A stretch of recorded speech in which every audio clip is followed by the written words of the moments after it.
Bonjour à toutes, installez-vous bien confortablement dans votre nid, douillet, bien au chaud. Comment allez-vous en cette période de fin d'année, de Noël, entre les préparatifs de cadeaux, entre la préparation de Noël, des repas, des invitations. J'adore cette période de Noël avec le froid, l'ambiance, l'effervescence. J'aime particulièrement cette période-là. On partage avec les amis, la famille, un partage d'amour. Même dans l'hiver, on sent la chaleur justement de ces moments de joie, de bonheur qu'on peut partager les uns les autres. Dans cet épisode d'aujourd'hui, je me suis particulièrement intéressée au poids du silence qui pèse et qui peut peser sur la charge mentale des femmes. Des fois c'est des silences qui parfois en disent long. Donc j'ai voulu mieux comprendre pourquoi les femmes, les mamans, ne disent rien, gardent le silence lorsqu'elles craquent, et encore moins à Noël.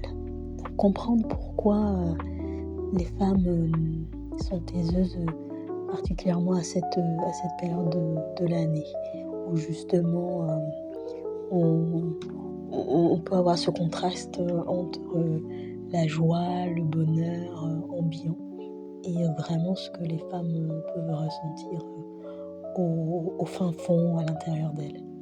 Donc, premièrement, j'ai noté cette première raison-là. À Noël, en gros, on a un peu cette injonction-là, tout doit briller.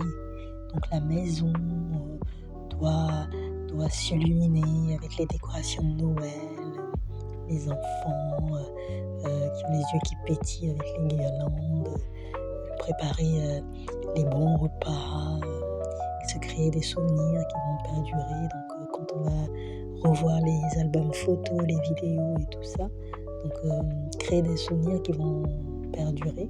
Et souvent les femmes, les mamans sont garantes de tous ces souvenirs de famille qu'on peut créer entre les amis, etc.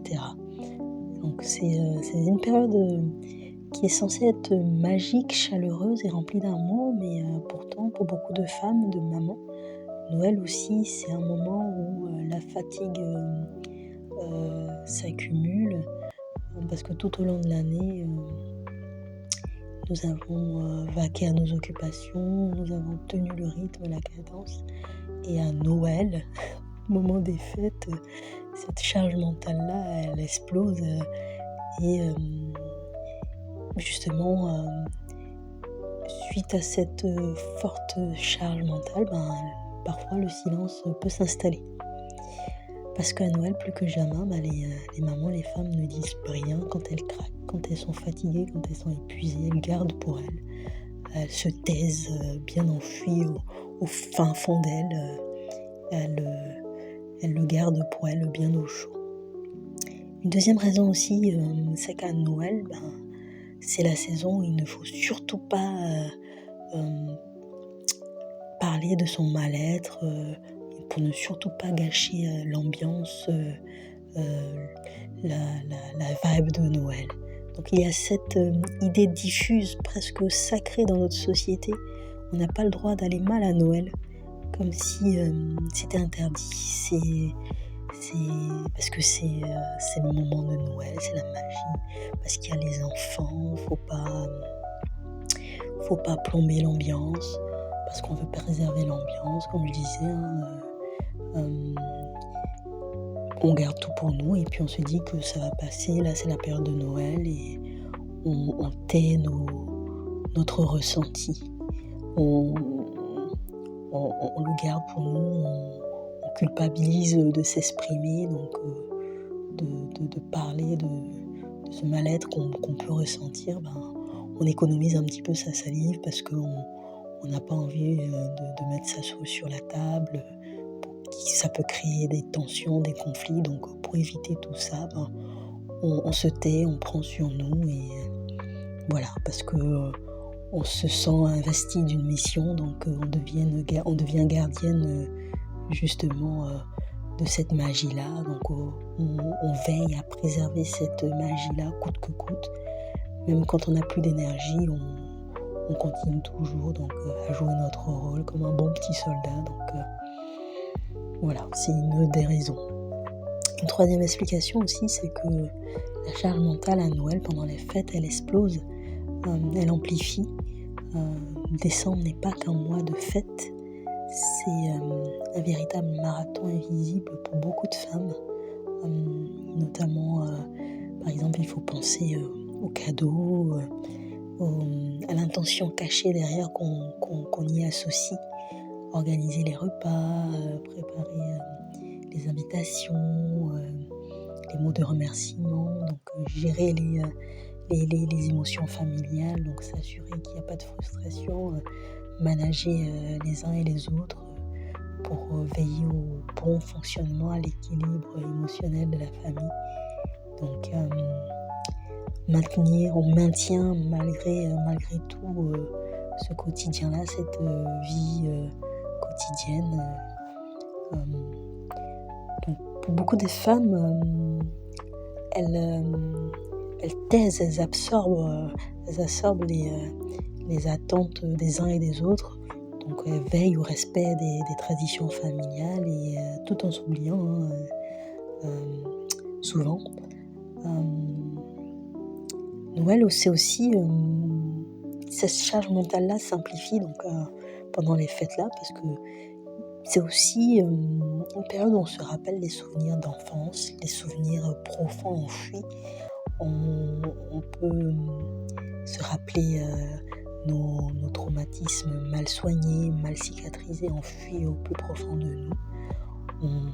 On se rappelle des absences, des manquements. C'est une période aussi où on peut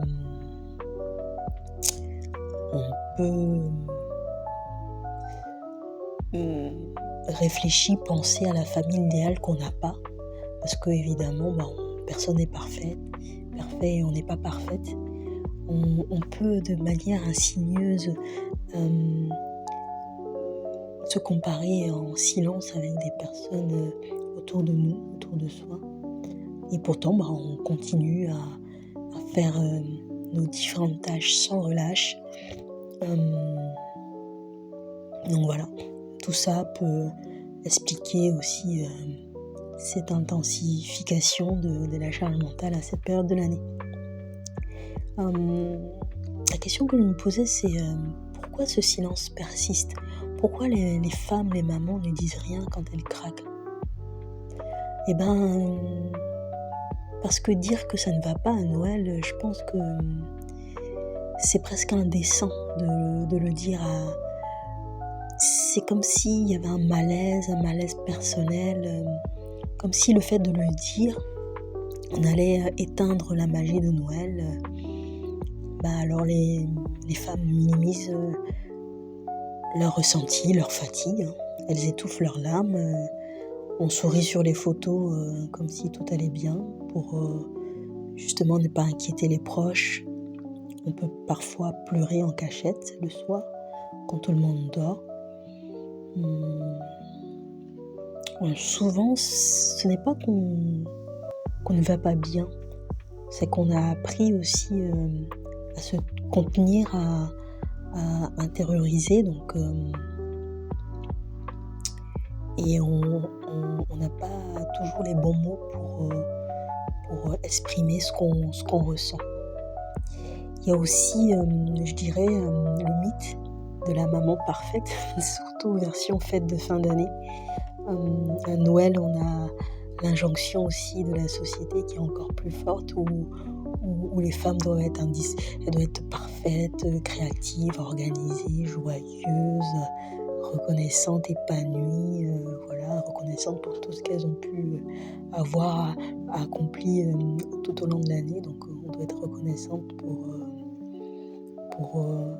toutes les bénédictions qu'on peut avoir dans nos vies.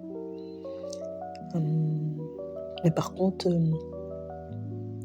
quand à l'intérieur on on n'a pas cette joie, qu'on se sent épuisé, triste et qu'on a parfois même un sentiment de solitude. On se sent seul des fois, malgré l'agitation, la joie qui nous environne, on se tait.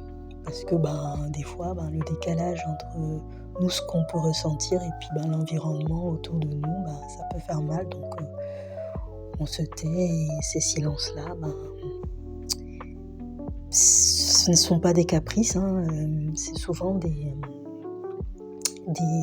cris d'alerte, des alertes douces mais profondes, qui traduisent un réel besoin, un besoin d'être vu, d'être soulagé dans nos tâches au quotidien, d'être soutenu, d'être écouté avec bienveillance, sans jugement,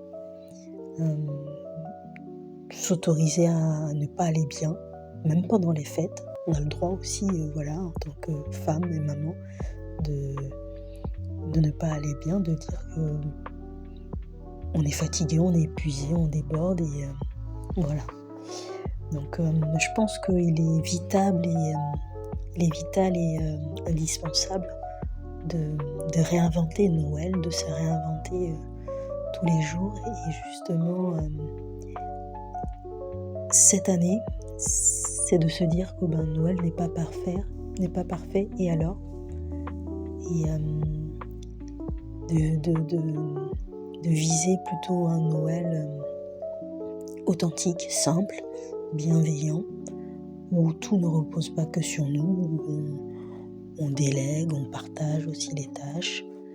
Avant tout, la magie de Noël, ce n'est pas un spectacle, c'est une présence à soi et aux autres, un moment de partage, d'amour, donc d'amour de soi, donc se recentrer sur soi, s'autoriser à s'aimer.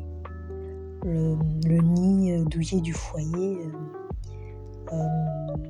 ce n'est pas un Noël impeccable, donc c'est un Noël où justement on ne s'oublie pas et on pense à soi.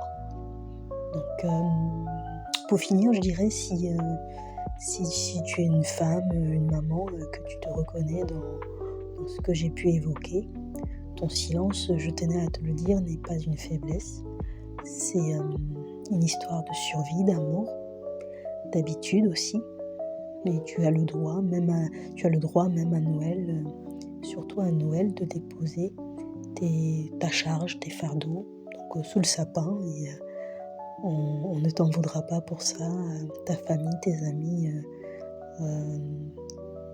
t'aimeront toujours, seront toujours présents pour toi.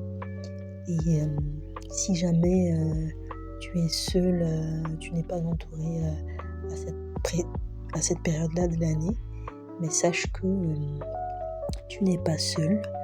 Je suis à ton écoute, et tu trouves là, dans cet espace-là, une oreille bienveillante. Voilà, je te propose aussi d'échanger avec toi pendant 30 minutes. N'hésite pas à me contacter sur mes différents réseaux. On puisse échanger sur ta problématique du moment, et justement qu'on puisse ensemble trouver des solutions, que je puisse éventuellement t'accompagner sur ces différents thèmes-là. Donc je te laisse à ce moment-là mettre des commentaires, interagir aussi avec moi. Et n'hésite pas à me faire part aussi, est-ce qu'il t'est déjà arrivé de craquer à Noël sans dire à personne? N'hésite pas à me laisser des commentaires, des messages, qu'on puisse à ce moment-là partager, échanger à ce sujet-là. Je vous souhaite à toutes de très bonnes fêtes de fin d'année. Je vous souhaite un joyeux Noël. Je vous fais plein de bisous. Je vous envoie plein d'amour. Et je vous dis à très bientôt. Je vous fais plein de bisous. Bye bye.